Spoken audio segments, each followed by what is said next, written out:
Shane here, Kombucha Project Farm. Here we are. This is number 2 of this series. So today we've just planted.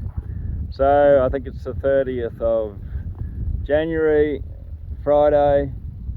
So we've just gone in here. This is about 27, 28 bales long. And we've got 3 rips in here. We've planted 3 lines of trees.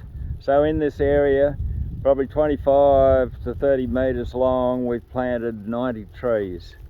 So you can see the spacing's fairly close.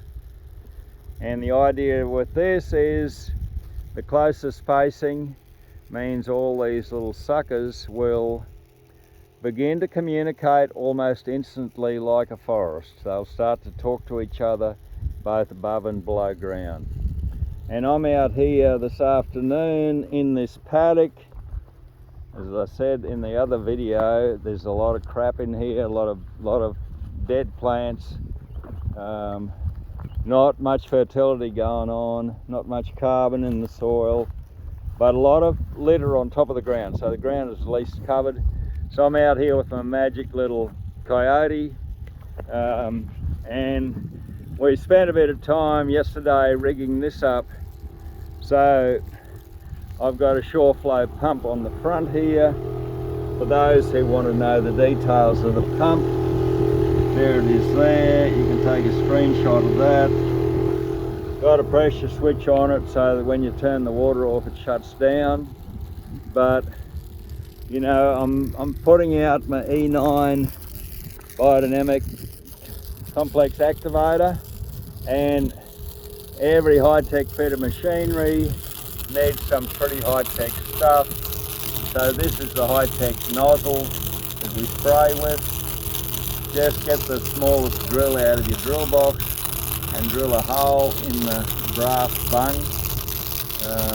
Just a 3/4 T-piece with a couple of brass bungs in it.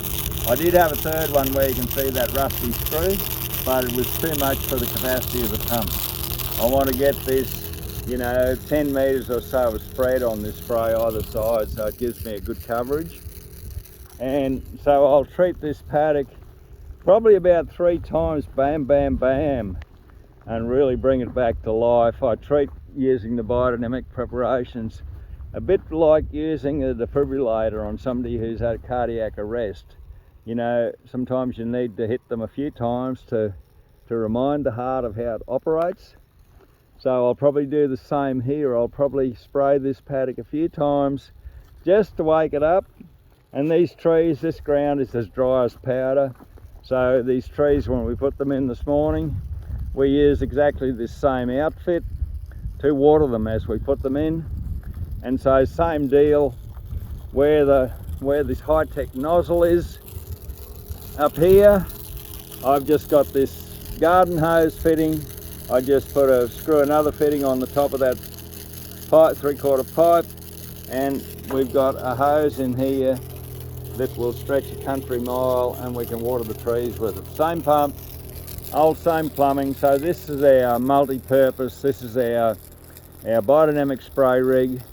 This is our firefighting unit, and this is our tree watering unit. And you'll see up here on the front, we've got the water snake. So the water snake's just a small electric outboard, and it's mounted up on this thing.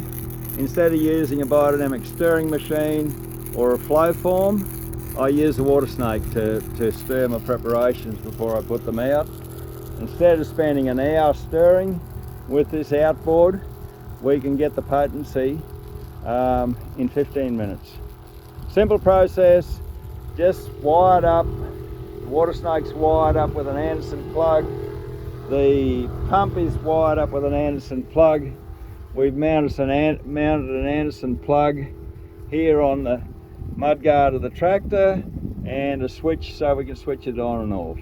Simple, high-tech gear that basically is, you know, you don't have to buy much and you can recycle a lot of stuff. So there you have it. from today's report from the Cambacho project farm, and our new project has come ahead in leaps and bounds today. That's the other thing with this hay. I'm actually using this string, which is a natural fibre, so I don't have to worry about baling twine in the paddocks. This will break down as the hay breaks down. So yeah, awesome stuff. So there you go, that's the new tree plot. And this is a really interesting place here in terms of natural sequence farming. This whole soil con drain, which we've now turned into a chain of ponds, is exactly in the wrong place, because right here, this part of the landscape, it flattens out here, so we're actually on a step here. So our contour should be on the step. It should not be where the step goes over. It should not be below it, because putting that old drain lower than the step, it effectively drains all this area up here, sucks all the water out of it, sucks all the fertility out. So there you go, a really nice place to demonstrate what a step looks like in the landscape, and a really nice place to demonstrate what you don't do on a step in terms of a contour. Yeah. So that's it. Bye bye for now.